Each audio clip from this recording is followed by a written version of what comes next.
हुआ, वो तो तार लगा हुआ, तो अंदर से प्रार्थना करो। कहते हैं एकदम श्वास श्वास प्रार्थना करो कि ये तन चाम, ये शरीर चाम है, चमड़ा है, ये कहते हैं इसको दया करके इससे सूरत को निकाल दीजिए, समझे?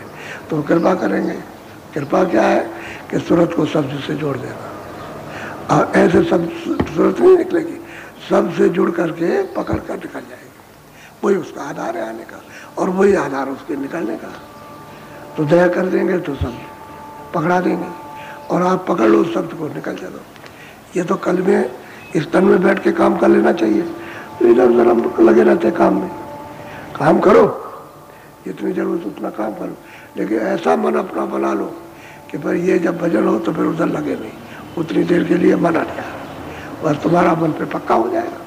कभी उधर हो कभी इधर, जब चाहा तो इधर लगा दिया, जब चाहो उधर चला गया। ऐसे अपने मन को बना लेना चाहिए, उधर जाओ इधर वो भी काम कर लो, ये भी कर लो। तो फिर आखिर में क्या होगा कि वो कम हो जाएगा, ज़्यादा हो जाएगा, इसमें रस मिलने लगेगा, इसलिए इसमें ज़्यादा दबाव हो जाएगा।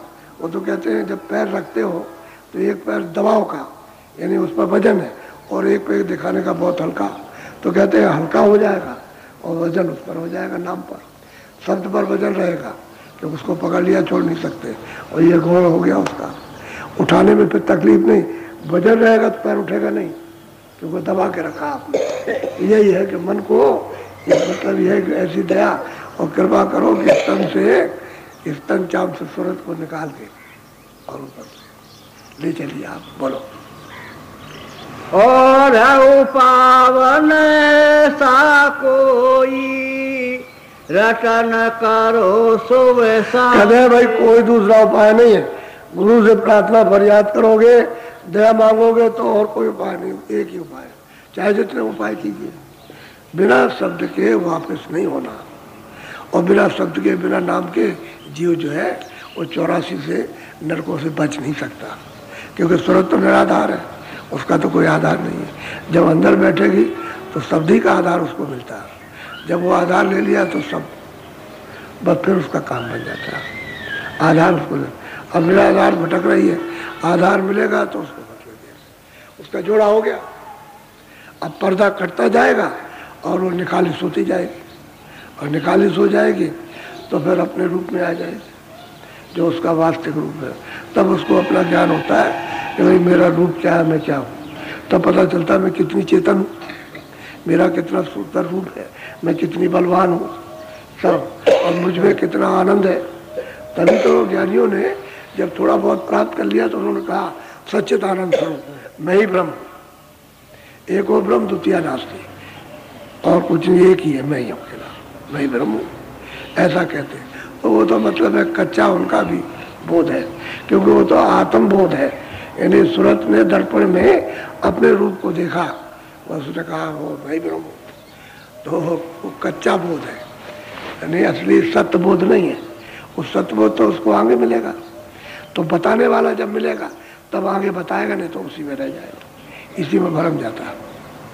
भरम करके फिर क्या होगा, फिर कर्मों में फंस जाएगा, फिर वो इधर आ जाएगा, कर्म में फंसेगा, कर्म फंसेगा, फिर उसको कर्म लिपाए मार, फिर उस पर आवरण आ जाएगा, उसी पर आवरण आने के बाद में फिर भोगना पड़ेगा। इसलिए संत जो बताते हैं कि नहीं आगे चले चलो, अभी और है, अरे यहाँ कुछ नहीं है इसमें, इस रचना में, श्लोक में कुछ नहीं, आगे चलो, उसको ले चलते हैं।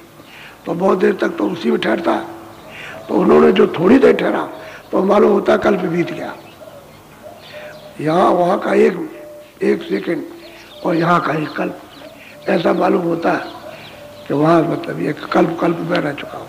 इसलिए तो गोविंद स्वामी जी महाराज ने कहा कि मैं वहाँ एक कल्प, एक लोक में रहा, वहाँ मैंने सब कुछ सब लोग देखे, सबके सब, तो वहाँ ऐसा ही मालूम होता है, वो ऐसा है ही कि हम मतलब ये कितने कल्पों तक यहाँ रह रहे हैं, और यहाँ मतलब यहाँ की वहाँ की गिनती का क्या, वहाँ लेखा जोखा, वहाँ इससे उससे क्या तुलना की जा सके। तो शब्द ही सार। बोलो। प्रीति लाई नित करो साध संग, हटे रहो जग के खास। कहते हो प्रेम करो, प्रीत करो, प्रीत प्रतीत यानी विश्वास करो, प्रेम करो, विश्वास करो, और जो मतलब ये है कि जिसमें फंसे हो उससे धीरे से इससे निकल चलो, और जो ये काम करते हो उससे धीरे धीरे धीरे धीरे। इसलिए तो महात्माओं ने गोरख धंधा रखा। ये जो काम करते हो गोरख धंधा है, खेती का हो, दुकान का हो, दफ्तर गोरख, कहते हैं इसको करते रहो। रैदास जी जब काशी में रहते थे तो जूते काटते थे, जूते वही समय से आए 10 बजे और शाम को 5 बजे अपना बैठे रहे, अपना जो कुछ भी किया अपना करते रहे और समय से। उन्होंने भी कहा कि तुमको तुम्हारे पास जो भी गोरख धंधा है वो तुम अपना करते रहो इसके लिए, उसमें ये न मत समझो कि बहुत ही छोटा सा गोरख धंधा सब एक ही है। अरे वो सब धंधे पेट को भरने के लिए है। तुम कहते हो कि बड़ा ऊंचा धंधा है और वो नीचा धंधा है, झाड़ू लगाना धंधा नीचा है और हम बैठे ऊंचे महल में रहना बहुत ऊंचा, वो कुछ नहीं, सब पेट भरने का धंधा है। चाहे राजा हो जाओ, चाहे रैयत हो जाओ, चाहे अमीर बन जाओ, चाहे गरीब बन जाओ, सब पेट भरते हैं। उससे इधर रोटी इधर, ये अगर खाली रहा तो बादशाह भी चिल्लाएगा, उसको भी चैन नहीं हो, गरीब भी चिल्लाएगा। तो कहते हैं गोरख धंधा अपना रखो। वो कहा है खुदा कुकड़ी, यानी ये खुदा कुकड़ी है, करो भजन में भंग। मतलब ये है कि भजन में बड़ा विघ्न डालती है, क्योंकि इसमें कुछ है नहीं। या को टुकड़ा डाल के भजन करो निसंग, इसमें कुछ टुकड़ा डाल दो, समझिए, तब तुम निसंग भजन कर सकते हो। और टुकड़े डाला तो बादशाह बेचैन, गरीब बेचैन और साधु बेचैन। तो वही कहा ना कि अन्य लड़े अन्य झगड़े, अन्य लड़े गढ़कोटों से। गढ़कोट कहते हैं बड़े बड़े किला राजाओं के, यानी राज्यों से उसको कहते हैं। और कहते हैं साधु तभी तपस्या करेंगे जब पेट भरेंगे रोटी से। रोटी मिलेगी तब तो तपस्या होगी, और रोटी नहीं मिलेगी तो भजन में भंग होगा। तो कहते हैं वो गोरख धंधा रखो, खेती का। तो हम तो साधु नहीं बनाते। अच्छा साधु बन जाओ तभी तो रोटी खाओगे, रोटी साधु बन के भी खाना। और वही करते हो जो पहले से जो सिलसिला बना हुआ है, जो आपका जमाव है, उसको ही करते रहो आप। तो कैसा भी हो आपका धंधा करो, लेकिन धंधा ठीक करो, हिंसक धंधा मत करो। हिंसा से जो रहे तो उस धंधे को करो पेट भरने के लिए। अच्छा कुछ भी कमा के लाओ, रोटी तो खाओ, रोटी तो मिलना चाहिए। मान लो कि तुमने चावल है तो चावल का कुछ भी बना दिया, वो भी तो रोटी है। और पेट भरने का वो भी तो चावल अनाज है। बाहर विदेश में अनाज होता है, मान लो डबल रोटी बना दी उन्होंने, तो रोटी तो है, वो तो अनाज है, अनाज तो पेट भरते हो।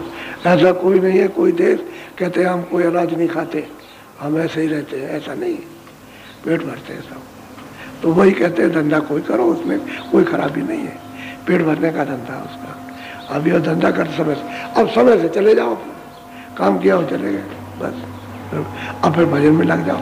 वो कहते हैं महापुरुष कहते हैं भाई साधु बनने के गेरू कपड़ा पहनो, सफेद पहनो, दाढ़ी रखो, जटा रखो या कुछ भी रख लो, लेकिन उससे भजन से क्या मतलब? भजन तो अंदर का है, भजन तो बाहर का दाढ़ी का नहीं है, न वो बाल का, न गेरू कपड़ों का, न सफेद कपड़ों का। भजन तो घाट पे बैठने का है, तो वो तो घाट के ऊपर का है, वो तो शरीर का घाट नहीं है। शरीर का घाट तो इंद्रिया, और सुरत का घाट है इस घाट के ऊपर तो बैठी हुई। तो तुम भजन करो ऊपर घाट से, ये धंधा शरीर घाट का, तो शरीर को दे दो और उधर सुरत की खुराक सुरत को दो। तो कहते हैं भजन करो, ये है सब। बोलो सत्य गुरु पूरे कहे सुनाई, लगो जाई सतनाम से। अब कहते हैं भाई, जब वो पूरे सतगुरु कहते हैं कि भाई तुमको बीच के भी नाम मिलेंगे, बीच का भी भेद मिलेगा, बीच का भी रूप मिलेगा, बीच के भी दर्शन होंगे, लेकिन यह है कि तुम भजन करते रहोगे और लगे रहोगे और प्रीत प्रतीत के साथ में, तो जो सतनाम है, जो सत्य देश में सतलोक कहते हैं, वहाँ पहुँच जाओ, वहाँ पहुँचा दी जाओ। अब तो उससे वहीं से आए हो, वही तो कहा करता हूँ। तो जब मैं कहता था, कोई प्रमाण नहीं देता था, तो इनको ये होता था कि भाई सब लोग तो वहाँ से आए, सत्य देश से आए, और ये परदेश है तो लोग नहीं समझ नहीं आता। अब वो पढ़े लिखे, वो देखें भागवत को देखें कि इसमें तो ये कुछ नहीं देखा, फिर वो गीता देखें तो इसमें भी कुछ नहीं है, और शास्त्रों को देखें, पढ़े लिखे वेद पलटें तो काशी में उन्होंने